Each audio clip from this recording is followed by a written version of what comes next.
but he's kind of his name brings the star power that I think will work no matter where it goes. Nice.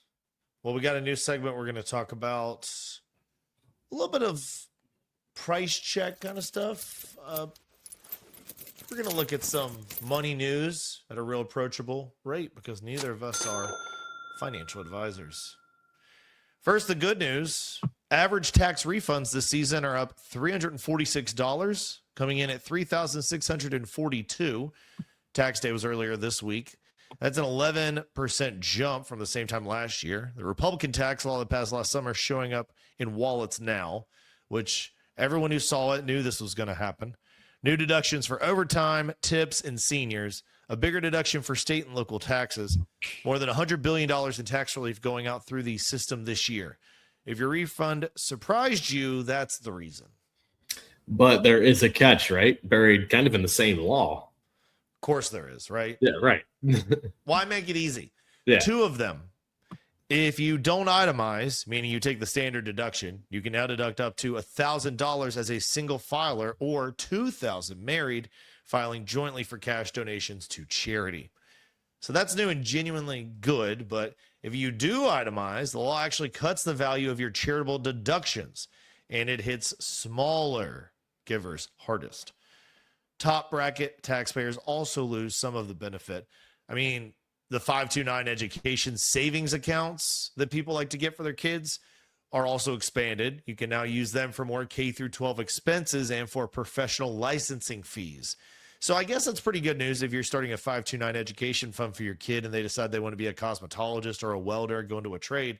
But great news, we can pay for the licensing. That includes like bar exams, CPA exams. So interesting, and that's worth knowing before year's end. Yeah, and then there's what's happening on the job side too, because this all connects.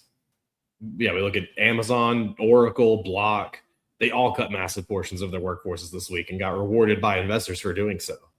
Block dropped 16% before the layoffs, reversed every bit of it the same day as those cuts were announced, and then the mass layoffs used to signal a company in trouble. So now they signal bold leadership. The C-suite has decided that large teams impede progress, and the markets agree with them.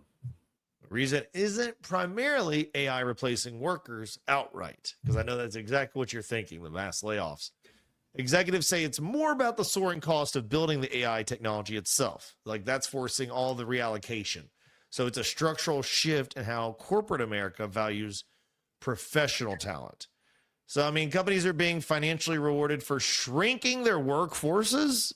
What the heck? That's like a different world than 5 years ago. I mean, and it affects anyone working in a corporate environment right now. The stock can go up if you and your buddies are gone. Right.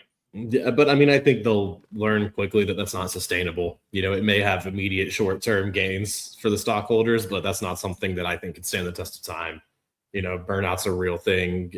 Being overwhelmed is a real thing. So you can't just go saying, let's cut the workforce and expect everything to work out. It's not that simple.